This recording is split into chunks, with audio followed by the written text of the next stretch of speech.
बिस्मिल्लाहिर्रहमानिर्रहीम। Welcome to English PS. आज के इस वीडियो में मैं आपको एक बहुत अहम इंग्लिश एडवांस स्ट्रक्चर सिखाने जा रहा हूं जो स्पोकन इंग्लिश के लिए इंतहाई अहम है। So let's start.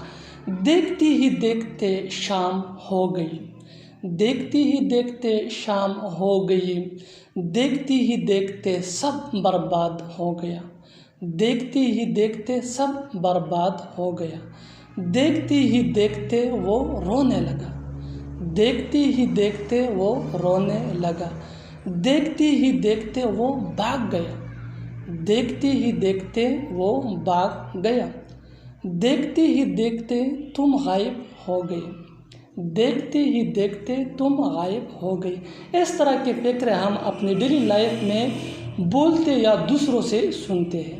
इस तरह के फ़िक्र के लिए इंग्लिश का जो स्ट्रक्चर यूज़ होता है वो यू है, sentence plus in no time, sentence plus in no time. और ये स्ट्रक्चर हम तब यूज़ करते हैं जब कोई काम हो जाए और पता भी न चले। Sentence plus in no time. So let's see with the help of example. देखते ही देखते शाम हो गई, यानी हमें पता भी न चला और शाम हो गई।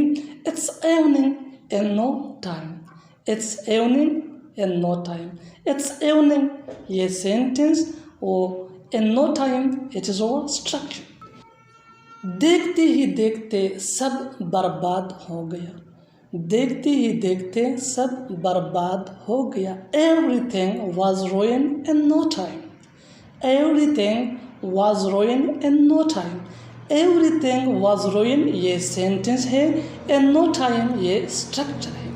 Next example. देखते ही देखते तुम गायब हो गए, देखते ही देखते तुम गायब हो गए।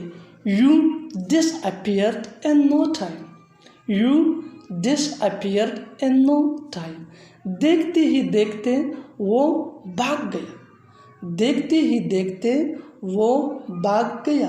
He ran away in no time, he ran away in no time, देखते ही देखते वो रोने लगा, देखते ही देखते वो रोने लगा।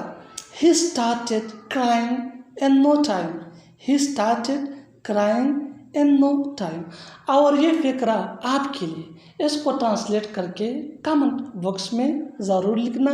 देखते हैं कि कितने लोग इसको सही करते हैं। देखते ही देखते 12 बज गए, देखते ही देखते 12 बज गए। और साथ इंग्लिश पीएस भी सब्सक्राइब करें। थैंक्स।